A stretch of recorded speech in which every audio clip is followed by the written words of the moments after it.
غلطة بتواجه أغلبية المربيين. طبعا أغلبية الناس اللي بترن عليا يا أبو أنس أنا عندي كذا، أقول له نزل كذا، يقول لي نزلت 3 أيام وما حصلش حاجة، نزلت 3 أيام مضاد حيوي ومفيش أي نتيجة كأني ما نزلتش. أقول له طب أنت الشركة شركة إيه؟ يقول لي شركة أتكو، شركة مثلا، يجيب لي شركات حلوة، شركات مشهورة، شركات أنا بستخدمها وبتجيب معايا نتيجة. يا أبو أنس نزلت الفيتامينات، نزلت رفع المناعة ومفيش أي فايدة. 3 أيام غسيل كلى، 3 أيام مضاد سموم بيولوجي، مفيش اي فايده. تعال انا بقى اقول لك ليه الدواء ما بيجيبش معاك اي نتيجه مع انك بتبقى جايب شركات نظيفه. هنا يا باشا بقى مش التركه ولا السر، هنا بقى الجهاله اللي محدش كان يعرفها، او اللي محدش قال لك عليها كمان يعتبر، يعني الا وهي. تعالى بقى كده مع بعض نشوف دي يا جماعه. معانا ما شاء الله الحلويات بتاعتنا ايه النهارده ان شاء الله يوم عمر 27. شايفين الجاسوس ده يتعدم ده، شوف على عمر كبيره، ده هعدمه ان شاء الله دلوقتي. ليه بقى الدواء ما بيجيبش معاك مفعول؟ انت عندك تانك الميه ده، لو فوق، انت لو بتربي بطاريات وعندك تانك الميه ده فوق البطاريه هنا، فانت عندك يا باشا 3 درجات حراره في المكان، درجه هنا ودرجه هنا ودرجه هنا. طبعا اعلى درجه بتكون فين؟ بتكون فوق، اللي احنا عارفين ان اعلى درجه بتكون فوق، او المعروف يعني ان درجه الحراره العاليه بتكون فوق. انا الوقت لو حطيت ميه تكفي 12 ساعه او 24 ساعه، مثلا حاطط فيتامينات، حاطط رافع مناعه، حاطط غسيل كلى، حاطط منشط كبد، السقوه لو زادت عن 12 ساعه في درجه حراره عاليه الميه دي بتسخن.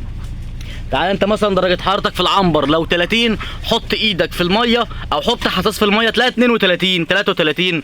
طيب درجه الحراره بتعمل ايه؟ لو انت حاطط مثلا رافع مناعه فيتامينات الف د 3 ايه سيلينيوم، اي فيتامينات بتاكسد، بتبوظ، بتتكسر، بتفقد فعاليتها. طب لو حاطط مضاد حيوي في الميه والسقوه زادت، عشان كده دايما بنقول المضاد الحيوي بنحطه 6 ساعات في الميه، ما نزيدش عن 6. طب لو زاد عن 6 والميه دي سخنه، او اصلا الميه سخنه، لو انت حطيت في الميه على طول، الميه عندك في المكان سخنه وفضيت فيها مضاد حيوي، المضاد الحيوي بيبدا يفقد مفعوله، بيبدا يتكسر، بيبدا يفقد فعاليه كبيره قوي منه، فتلاقي نفسك بترمي فلوسك على الارض. طب حطيت بكتيريا نافعه، حطيت مضاد سموم بيولوجي، طبعا البكتيريا النافعه بتتاثر بالحراره العاليه، البكتيريا الضاره بتنشط في حراره عاليه. شايفين الدبان؟ لا اله. طبعا انا سبت الباب مفتوح، كنت بهوي تهويه دنيا امبارح بالليل بسبب النور قطع والمولد مدارش، حصل الموضوع ده. فاللهم صل على سيدنا محمد. اتاكد دايما ان الميه بتاعتك نظيفه من جوه التانك.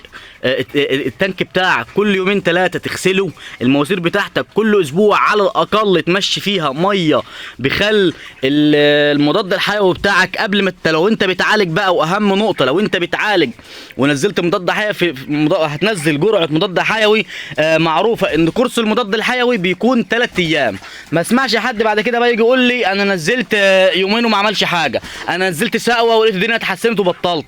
لو انت نزلت سقوه والدنيا اتحسنت وقلت خلاص خفوا وتشغل دماغك وتقول انا هوفر العلاج، يبقى انت كده بترمي فلوسك على الارض وبتحط فراخك في الخطر. ليه؟ لان الكورس معروف لك انت كبني ادم وللفراخ ولاي حاجه في الدنيا، بيبقى معمول كورس مضاد حيوي شغال مثلا 3 ايام او 5 ايام. لو انت نزلت اقل من كده الفرخ بيبدا يكون اجسام مناعيه ضد المضاد الحيوي لو انت ما كملتش الكورس الاخر.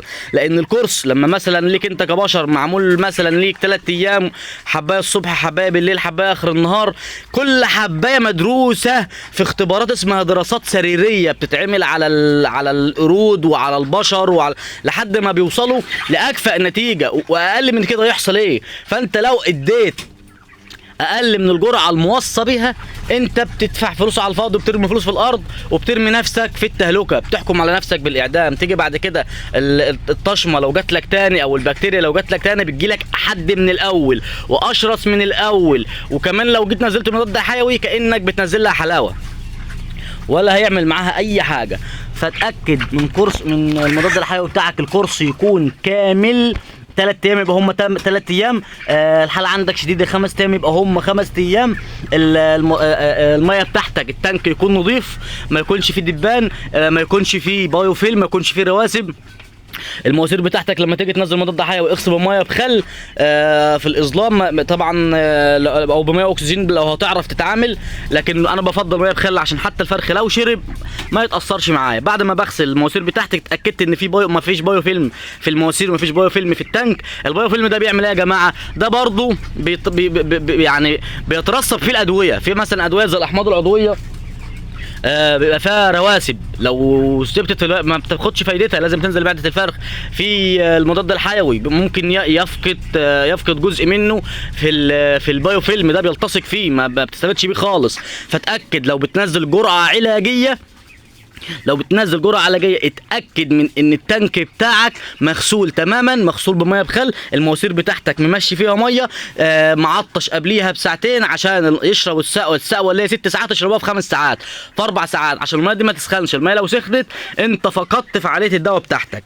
كده انت هتاخد يا باشا اعلى كفاءه من الدواء بتاعك، اللي هو التانك بتاعي نضيف مفيش فيه دبان، المواسير بتاعتي نضيفه، المضاد الحيوي بتاعي ما سخنش في الميه، ما سبتوش لحد ما سخن في الميه، يبقى انت كده بتعالج صح. طب بعد ما عالجت بقى عايز انزل رافع مناعه او انزل سيلينيوم، انزل الف 3 انزل منتج مثلا متكامل يكون فيه كل الحاجات دي.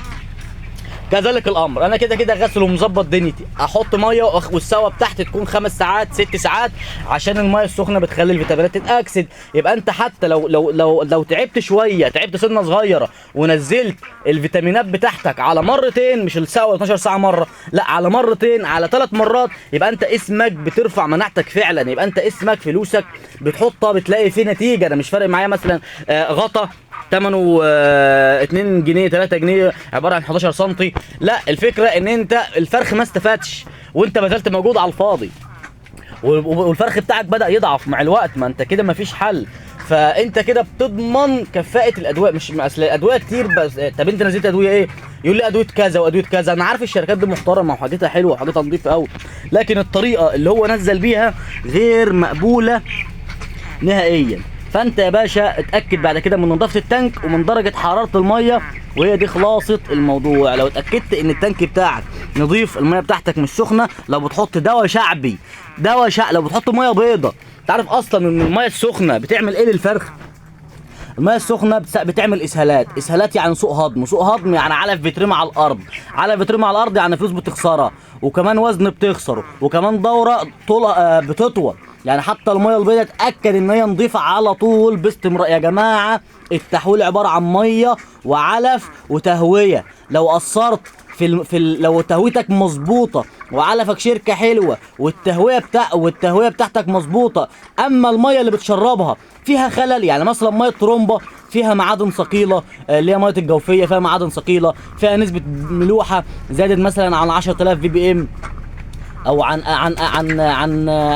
1000 بي بي ام، في مثلا الميه سخنه، كل ده بيأثر معاك على التحويل. الفرخ ما بيشربش، الفرخ ما بياكلش، الفرخ تلاقيه الدوره بتاعتك بدل ما تطلع على 32 وعلى 33 تلاقي نفسك بتطلع على 40 و42 و38. فانت ليه انت افيل، يعني انت في قبل الايام دي لو حسبتها على السنه تجمع معاك بدوره انت تستفاد بيها، تجمع معاك بوزن انت تستفاد بيه، تجمع معاك بمتوسط وزن، تقلل معاك تفاوت الاوزان. يعني مثلا تفاوت الاوزان من سبب برضه سوء شرب الميه. يعني مثلا لسه منزل ميه دلوقتي اهو، في فرخ نايم ده ما شربش، وفي كام فرخ شرب. الفرخ النايم ده لما يصحى والميه تكون سخنت هيجي يشرب نقطتين وهيقعد، نقطتين بنقطتين واسهالات بقى وقرف. تلاقي نفسك فلوسك عماله تترمي وانت مش عارف ايه الحل، وتدور وتلف وتسال وتجرب في شركات ادويه.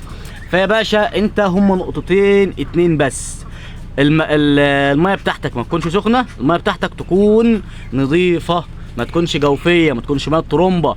لو ميه بتاعت بلديه اللي هي الحكوميه اتاكد ان هي قعدت 12 ساعه على الاقل قبل ما تنزل فيها اي فيتامينات او اي مضاد حيوي، لان الكلور برضه بيأثر على المضادات الحيويه، وبرضه بيأثر على اي حاجه عموما، يعني بيفقد فعاليتها، لان الكلور ده مطهر بيموت اي، حتى لو حطيت بروبيوتيك ولا حاجه وانت عندك اسهالات يموت لك البروبيوتيك اللي عندك ويبوظ لك الفلورا المعويه بتاعت الفرخ.